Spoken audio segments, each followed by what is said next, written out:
Hey, yo, yo, yo, what's good? It's your boy Kuya. We're back at it again, 2025.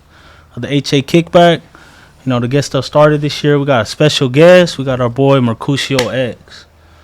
Man, I appreciate you for coming out, bro. Hey, thank you for having me. We did the last event together with PBP, and that was really cool.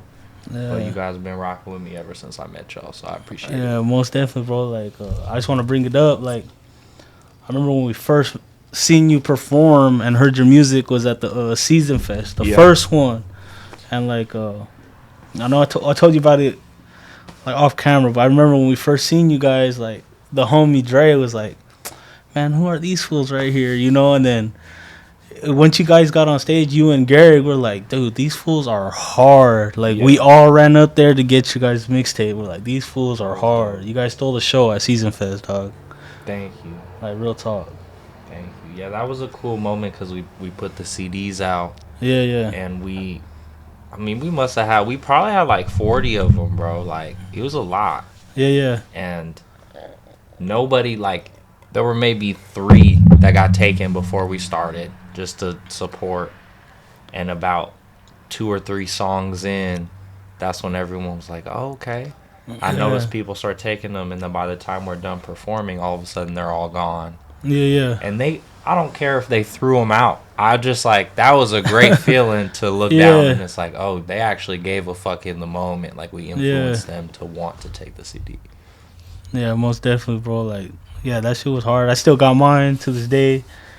And then I remember at the next Season Fest, because at the first one you had long hair. Mm-hmm. The second one, I remember I didn't even recognize you, dog. And then my brother was there with me. My brother's like, bro, look at this guy. He's dressed up like a Western, like a mountain man. And I was like, this fool is. And you did a sound check. And I was like, yo, this fool's hard. I was like, dog, I'm pretty sure that's the dude from Lethal Session. I had to look it up on my phone. I was like, that is that's Mercutio, dog. But hell yeah. Remember you won a battle there too. I did a freestyle battle on a technicality. It was cool. I won, but bro he was freestyling cooler, but the shit that he was saying had nothing to do with the topic at all. I'm not gonna lie, bro. We were there locked in for that competition. Okay. And you might be giving that full credit, and my bad to whoever you are, but all of us were like, bro, if this guy don't win, this shit's fucking rigged. Real talk. We thought you ran away with it, bro. No, I remember I was next to Champagne Aramis, and I just the dude started rapping, and I was like, oh man, I'm cooked. That's what I told him, and he was like, no, you good, dog. And I was like, all right. But yeah. So I did win, and I was going for Mountain Man that day. For sure. That was the vibe. So yeah, that was definitely a cool night. And Season Fest is a dope, it's a dope venue. Period. Yeah, most definitely, bro. Every time that event happens, it's some different shit going off, and I feel like he actually Wavy and Fresh, and then they're actually putting on people who are interesting, and they're putting on artists who are relevant and popping. If we look at Champagne Aramis, he's doing big things right now. For real, facts. A lot of the homies who are involved are actually blowing up, so it's really cool because that's also a lot of people from my area. Yeah. So that's a blessing to see, people from Moreno Valley and Riverside County just win. Yeah, most definitely, bro. Going off of that, bro, you said the IE, talk about in West Coast music, I feel the IE gets left out a lot. Yeah. So can we talk about that and just growing up there, what's it like in the IE? So I was in the IE when I was a kid, and it's just a different pace of life. Mm-hmm. And that's what I enjoy about it. I'm not really a city dude. I'm not a super big city guy. I don't like how fast paced everything is. Yeah. I don't like being around that many people. And when you're out in the IE, it's there's space. People generally mind their business. But I feel like what what the spirit of the IE is, and that's kind of what we're missing in the music. Not that it's not there, but it's not being understood necessarily by the listener. Is that like the IE are the perpetual underdogs? Yeah. You know, we're always counted out. We're always forgotten. When you think about California, you think about LA. That's facts. Yeah, that's true. LA or the Bay. Bay. There's Bay to nowhere LA. else. Yeah. And I love the Bay and I love LA, but there's an entire whole, you know, there's so much culture over here that's not even being tapped into, and it's rich. Yeah. And what I like about, like, I'm from San Bernardino. I like San Bernardino because you mind your business, you really be fine, and that's like any place, you know. Yeah. And so to some, like, when I go to LA in a neighborhood I'm not from, I'm like nervous and shit. I'll be like, oh no, like that's why I'll dress all Western. I'm like, yeah, they know I don't bang. Yeah, yeah. They know I don't bang in the cowboy boots. That would be ridiculous. Yeah. But like, I can walk around anywhere in San Bernardino and it's like, this is my fucking home, bro. Like, leave me alone, nigga. Like, Yeah. I'll be outside in my pajamas. It doesn't matter. Yeah. You know, right now I live in Corona, and that's a blessing. Actually, I really like Corona. It's quiet. And we got fire tacos. Oh, for real? Yeah, but no, I be getting the tacos at the back of this liquor store. Okay. I swear it's a restaurant in the back of a liquor store, Yeah, bro. yeah. And we always get them to go, and I'll get a couple drinks from the liquor store, and then me and the homie will just go and just eat them. But yes, it's the best cabeza tacos I had that aren't street tacos. Okay. Yeah. So, like, would you... Like, because you've had tacos out in L.A. Yeah. Is IE better than LA, or is LA better than IE when it comes to tacos? I think that. See, that's a tricky question. That's a tricky question. Okay, I think that for LA, the taco, like asada, I think LA has better asada. Okay. Okay, and I love asada. Yeah. But I've never had a cabeza taco. Yeah. Better than tacos Azteca. You feel me? Okay, I gotta go out there and try it. It's Tacos fire. No, it's Azteca. fire. And I'm not even saying that that's the most I'm sure this, you know, someone's going to listen to this and be like, there's a better. Yeah. They didn't tell me. I don't know. Yeah, you know? yeah. But I like tacos. And I never even liked cabeza tacos until I tried. So you tried that? Yeah. Man, that's what's up, bro. So, you know, growing up in IE and stuff, like, when were you always a musician, like a musically inclined kid into music, or when did the music click for you? I was always an actor. I was always a performer. So I did the musical when I was in elementary, and then I did musicals when I was in high school, and that was a big part of my just experience. And I same thing, I've done stand-up comedy, like I've done a lot, but it's all centers around performing. And so I wouldn't say it was like I was musically inclined, but I didn't start like making music. Like I would write poems, but I wouldn't write them to music until I was like 16. And at that point, that's when I was writing. I would write a poem to an instrumental, and it would just be a channel. It would just be a pure channel, no punctuation, nothing, just vomiting out my thoughts. And then I found my internal rhythm, and then that's how I started rapping. Because before then, I was rapping. I started rapping at 14, but the way I started to improve and get to a point where I'm like, oh, this isn't unlistenable garbage, was through finding my internal rhythm. Okay. Yeah. And that's something I would advise everybody to do. Like it's like Shakespeare writes in iambic pentameter, which is the rhythm of a heartbeat. So when you perform the pieces in the correct way, it matches the rhythm of the heartbeat that you're supposed to experience in the moment. And it's like, that's what you're trying to do with your music, is find your natural rhythm. And you know, I don't think it's just music. You're someone who works hard. So it's like, I feel like anyone who works hard is gonna understand someone who works hard in a different area. Yeah, You yeah, know, it's like you have to find your rhythm when you make art yeah, because it's your art. And that's why someone can look at this piece and say, oh, okay, he did this one, or they can look at that piece and know that like PBP did it. You yeah, know, yeah. and it's because we're all so unique, and we gotta lean into the uniqueness. Yeah, most definitely, man. Like when you say that with like the rhythm of the heart, while this freaking Toyota or whatever passes by, um, setting off all the alarms. Sorry, but like having the rhythm of the heart, like I think it shows the passion. You know, it shows like you're really there with your craft. And like something I noticed with a lot of your music, bro, is like not only do you have like lyrics, but like how you talked about poetry. You brought up Shakespeare. Like you have both lyrics and flow.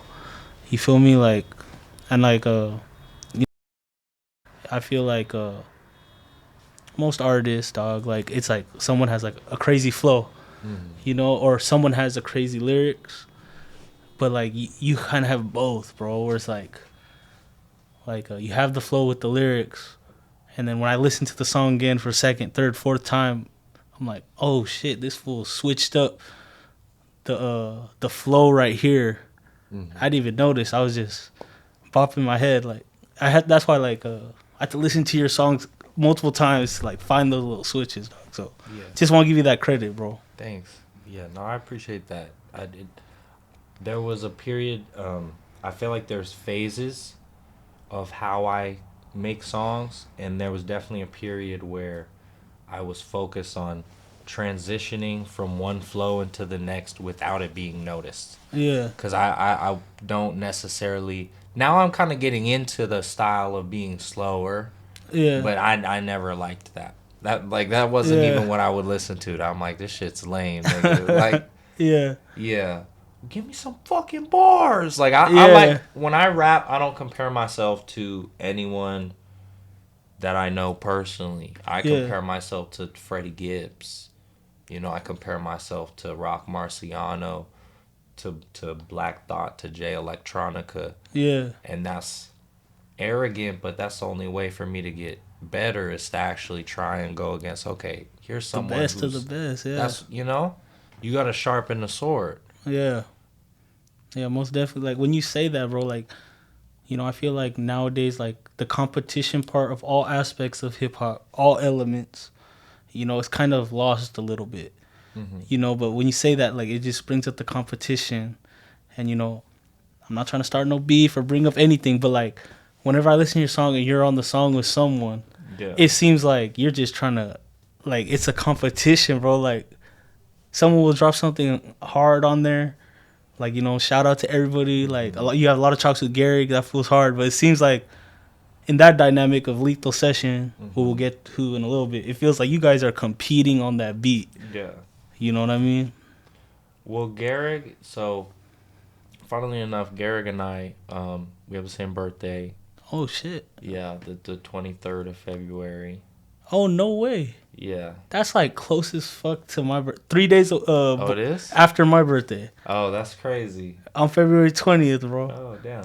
That's crazy. But yeah, so we have the same birthday coincidentally, but he's like a year older. Mm-hmm. So we're kind of similar, but he grew up. Garrick's like the alternate universe. Me, like if I had like an amazing life, you know what I'm like? Not that I'm. Garrick's obviously gone through real shit, Yeah, but it's yeah. like, bro is blessed. You feel me? Yeah. Like he's really blessed, and fuck. See, I forgot what I was even saying. Oh shit! We were talking about like the birthdays. Oh, how you guys compete on the Yes, track? yes, that's all I'm about to say. And that's what I more so mean is like he did more normal shit. Like he played basketball, he did sports. Like my mom tried to get me into sports. I quit. She was like, if you stay in football, I'll get you an Xbox 360. I was like, I could quit football? Like I do not like sports. And Garrick, he got blessed to do that type of shit, so it gave him that competitive mindset. Yeah. And I also just naturally have a competitive mindset. Yeah. So I think it just fits back and forth. But I do wish, like, when I look at the way that Garrick, because obviously he lives 5 hours away, Yeah. and so the rest of my team, they're all out there. So when I see the way that he's able to not only work with the team, like he has opportunities, but he don't fumble them either. Yeah. Like he's able to learn those team dynamics and really get shit popping, and in a way that I feel like, damn, like even if I had access to all the same resources right there, Yeah. it's like genuinely making Lethal Session and making music with him is so much easier because he's this fucking guiding force for me. So yeah, I really appreciate him for. I mean, we just had some good times, bro. We had some good times. I appreciate him, Tommy, and Steven. So that's shout out Green Room. The Green But Room, yeah, yeah, shout out it's them. like, I mean, one time me and Steven, we were just chilling. Garrick and Tommy, they're in the other car. It was like 2 a.m. Yeah. And we were at like a random, really big truck stop gas station, and we all got snacks. And they're chilling in the other car, like smoking and talking about some music shit. And then Steven was like, all right, I'm going to go to my car. And I'm like, what are you doing? And he's like, okay, but you can't make fun of me. And I'm like, all right, fuck it. So I go to the car. Swear he puts on an episode of the Justice League. No way. Yeah. Tell me why it was so good. Yeah. Like we watched like 2 episodes, and then we got halfway through another one, and it was so good that when I went home, I started watching the Justice League. That shit fire. That's right. Yeah, but it's just we've had really good times, and we've been able to make good art. But yeah, it's always competitive with me, man, and I know it is with Garrick. But I don't know, like I got more solo stuff coming out on the way, and so I'm trying to explore like different sides of me. Okay. But I feel like if you like the classic boom bap type hip hop, then Lethal Session that's the vibe. Okay. Because that's that competitive spirit. Yes, sir. Hey, you brought up the Justice League. Hey, who's your favorite superhero out the Justice League, though? Oh, out the Justice League. Damn.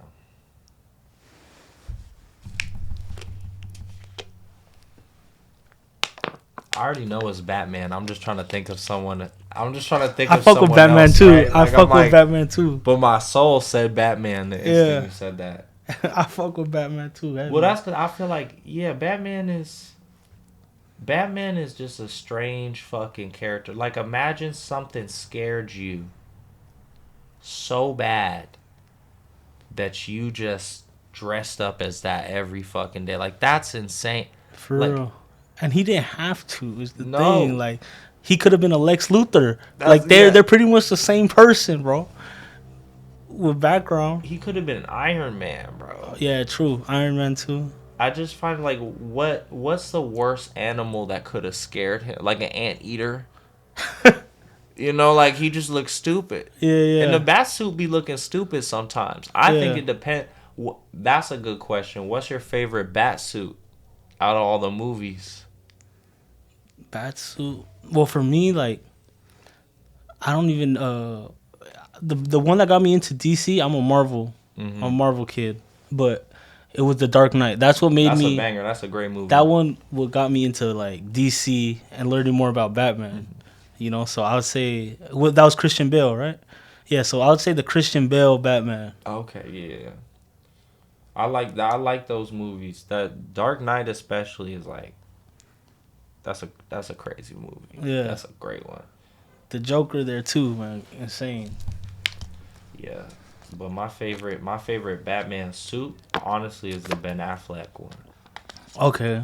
That one goes, like, he just looks scary as fuck. Yeah. Like, because he's just jacked. Yeah. For The no Ben Affleck reason. one is good, too. Yeah.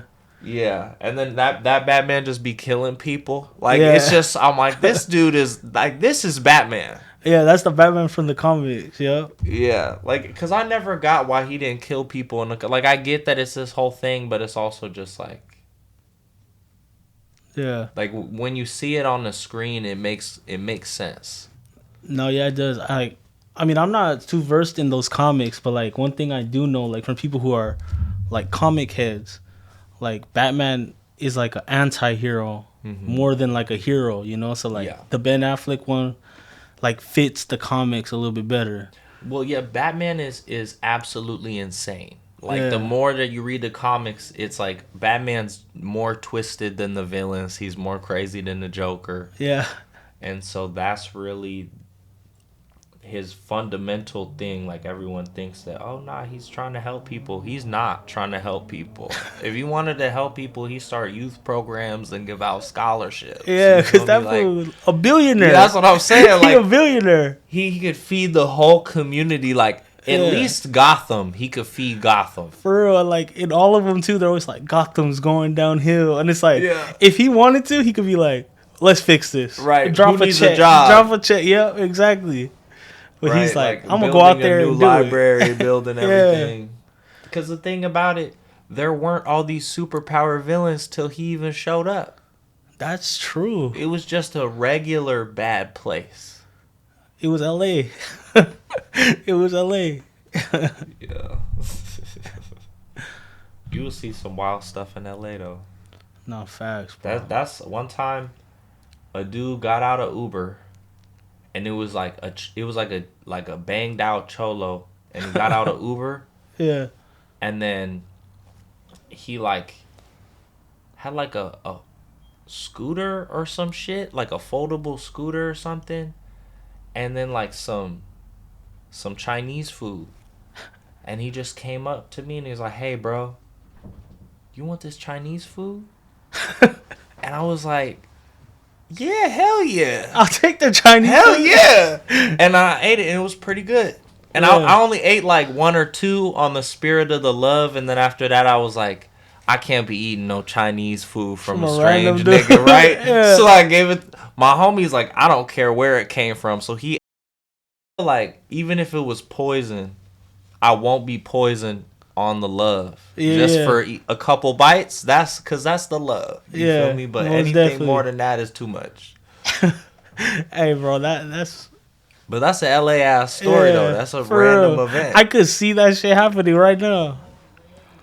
All right, bro. To get backtrack onto the music side, we could be talking about shit in LA all the time.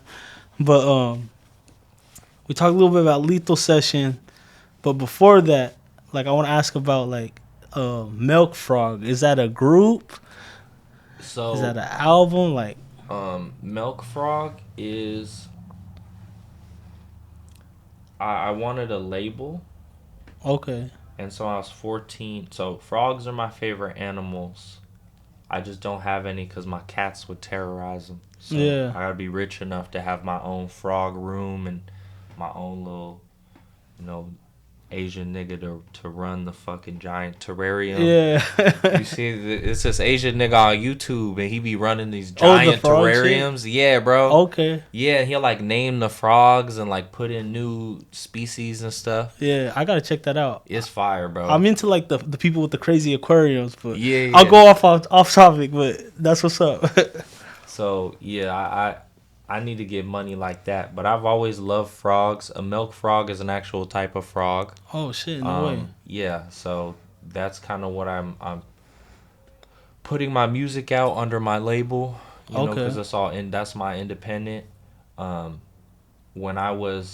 Before I ever worked with Garrig, I was in high school and I worked with this guy named Chase Harker. And we were in a group called Good Looking Productions. It was a couple ugly motherfuckers called Good Looking. Oh, see, she liked that one. What the fuck is that? Dog. See, she thought that was funny. But yeah, so that was my first pairing with another rapper. Mm-hmm. And then other than that, I've been blessed like to be paired with a lot of producers. So like my homie, it's hard. I'm like thinking of like 8 different people right now. Yeah. But no, it's just a lot of different stages. Like my homie Kunta, he was the first producer that I ever vibe with on a completely different level. And so I made a lot of my first work, which is my laptop died, but I kept it. So I gotta save the hard drive somehow. Yeah. But a lot of that music is like lost in some email somewhere or something. Oh, shit. You know, and that would be the SoundCloud era stuff that you listen to, depending on what the era is. But I do intend to start posting on SoundCloud again. That's what's up, man. And I used to have more stuff on there, but I refuse to pay to put. Oh, you have to pay You have to pay to add more space beyond a certain point. Oh, I didn't know that. Was it always like that on SoundCloud? Yeah, it was, but you had to hit a high. Uh-huh. Because, I mean, you scroll through it. It's a lot. Yeah. It's a lot of songs. So, Shoot. yeah, because I had, like, I put a couple albums. My first album I ever did was called You Are the Sun and the Moon. Mm-hmm. And that one was produced by... See, he changed his name. He changed his name to, like, something else. Something else that I don't know how to pronounce. So I'm shout out to him. Yeah, so shout out to him. But yeah, but I still follow him. No, he cool. But he produced that first tape, and the cover art was actually done by the same chick who did the Lethal Session 1 and 2 cover arts. Oh shit, that's what's up. Yeah, like she's been an OG. Like I've known her since I was 15. Oh hell yeah. Yeah. And so that's been a blessing, and actually I have a couple fans. Literally a couple. Now you got a good following, bro. No. Hear me out. I got a couple fans that have been listening to me since like I was 16. And I put that music out. Like my to this day, my song with the most listens out of Apple, Spotify, anything is Colors of You on SoundCloud. Yeah, that one's a good song, bro. Thank you. But yeah, that's the one that got got them in my orbit, and I'll send them memes all the time. That's what's up. Those are the homies, but that's the blessing of fans, and trying to learn how to have integrity in who you are and present yourself in an authentic way is like when you fan out the people who are wrong for you, then they're not just your fans.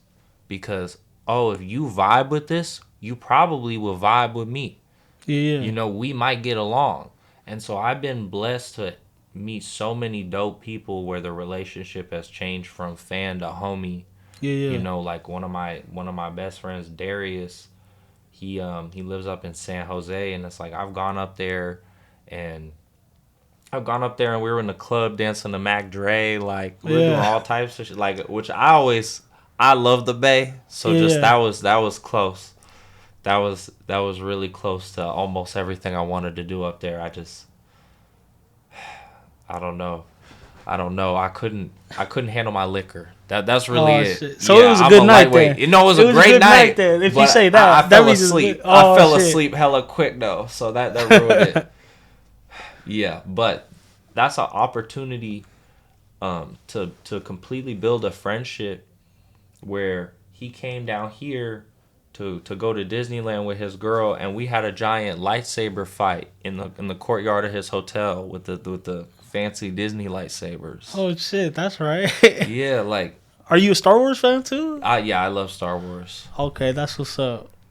Yeah, no, I'm super into a bunch of nerdy stuff. Harry Potter. I do like Harry Potter. I read all the books. That's my shit, bro. Okay. That's my shit. I'm not gonna lie, not too much on the books. I have to do audiobooks, dog. Okay. I have to do audiobooks. I'm one of those people. Hey, as long as you getting in information, it don't matter, dog. Yeah. But man, my bad to go off topic with Harry Potter, but one thing I feel like was a little bit different was I mean there's a lot of things, but with the main characters I thought Ron and Hermione were a little bit different a lot of bit different in the movies than the book. Yeah, they were. Like I feel the movies made Ron kind of look like a dumbass the whole time, or in movies the comedic relief all the time, and it was like, no, that fool was down in the books. Like he was a real friend to Harry. He was. They show it in the movies, but in the movies I feel like they make him like a pussy and like just a funny guy to laugh at. And I was like, nah, that fool is like a real one in the book. Yeah, I try to when I read a book and then I watch the movie, I just try to think like this is a different. Yeah. Like not even the movie's based on the book, but I'm like this is a different interpretation of the story. Like yeah. Where I just like I love Aragon.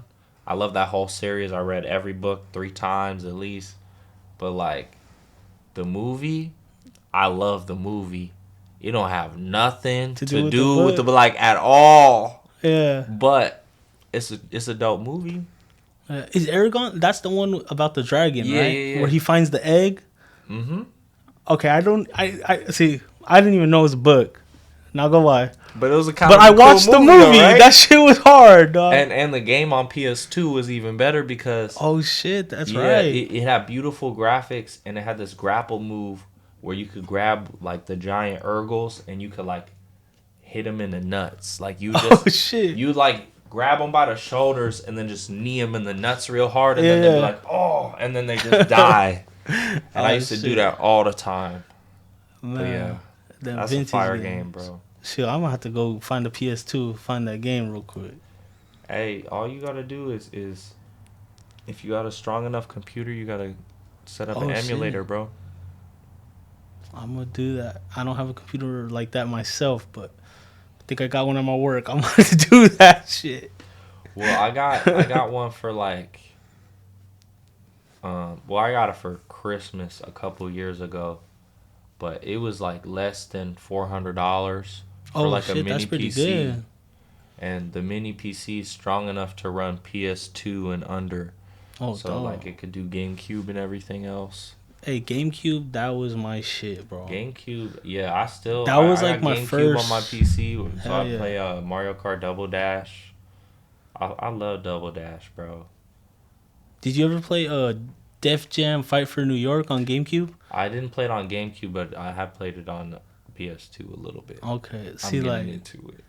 I remember when I had my GameCube, dog. Like that game was like a game that like I remember my dad got me. Like we went to the GameStop. Mm-hmm. He's like, choose a game, and I don't know what game I was gonna choose, but he was like, no, get this one so I could play it with you. And I was like, I don't want this game. But long story short, I ended up getting that game, and it became my favorite game of all time, bro. So I would want to get that for my PC so I could play that. That's funny. I feel like every favorite game has some weird little story. Yeah. Like my favorite game for years, or my favorite game on PS2 is Jak 2. Jak 2. That's the first one that I played out of the Jak and Daxter series. Yeah. And I just remember being in GameStop, and then they had like all the games and the yellows, little yellow things, and my mom's boyfriend at the time, he just picked up that one. Yeah. And it was only $3, and he just like put it in a stack of games, and I was like, nah, I don't want to pay for that. I don't want that one. He's like, this one fire, and put it back in the stack. Yeah. And then I went home and I was like, nah, this is fire. Because at that point, I wasn't allowed to play GTA openly. Oh, shit. So I would have to sneak play GTA. And like, my mom didn't even know about, like, sneak do it. And so Jak 2 was like my first GTA in a way. Like, where I'm just running around. Because I wouldn't. Yeah, bro, I just stole everyone's cars and I was like flipping levels. Yeah. Yeah. No, I love that game. Shit, that's what's up. I'm not gonna lie, bro. Like, only time I was able, not like my parents didn't let me play GTA, I just didn't have it. Mm-hmm. I would only play it like on someone's PSP, the little thing. I would play it there, and then the first GTA I ever had was the GTA 5. Yeah. And I was really into it. But I like the Red Dead series more, not gonna lie. I wish they bring back Bully. I wish they bring back Bully. You know, I never played Bully. Nah? I haven't played it yet. It's on my list. Because I have my emulator and then I have my discs. And then I'll scan my discs. Okay. Because I get tired of my PlayStation discs breaking. Okay. That happens all the time. Because you leave them there, nothing happens, and then they're just fucking broken. No, so Yeah, so I've been scanning my discs. So like, oh, they're making a new game for The Thing. John The Thing. Carpenter's The Thing. I don't think I even know what that is. Oh yeah, it's a horror movie about like the shape shifting alien on like a Arctic base. Okay, that sounds familiar. I might have watched like a movie review about it or Okay, something. yeah. I'm one of those people, dog. Like, I won't watch a movie. I'll get too distracted, and I'm like, "What's everyone talking about?" Avatar 2. Avatar 2 movie recap. That's. I'm like one of those people, so I could like be that fool who has the small talk information. Yeah. I mean, to be fair, I haven't seen the movie either, Yeah. and I'm not that far in the game, but I have it. Yeah. I have it, and I just found out they're doing the remaster of it. Oh, And hell I was yeah. like, okay, I could have just not spent a few years ago. Games started taxing on like there was a period where I could get Jack 2 for $3. Yeah. It's like $25-$30. You know, It's that like collector shit. yeah, huh? like for a decent game, for a decent older game, if you're not just buying it at like a garage sale, they started They taxing. taxing that shit. I actually had to go out of state. I got a Sega Genesis in Vegas, bro, and it was only like $89, Damn. and it came with like 2 controllers. Oh, hell yeah. Yeah, and then it was like out here trying to get a Sega Genesis, $200. Like, it was one place I went, it was $400. I walked the fuck out. I walked in and I walked out. I went, y'all are crazy as hell. Yeah, I'm paying no for. I'm buying a new PS5 at that point. Yeah, You literally, feel like me? there's no point. Yeah. Man, they're just trying to charge on that nostalgia tax on that. All right, bro. To get back on track, like when I was listening to the to your SoundCloud stuff, like one of the projects that stuck out to me, just because I seen the name of it, the Lennon Project Gallery. Mm-hmm.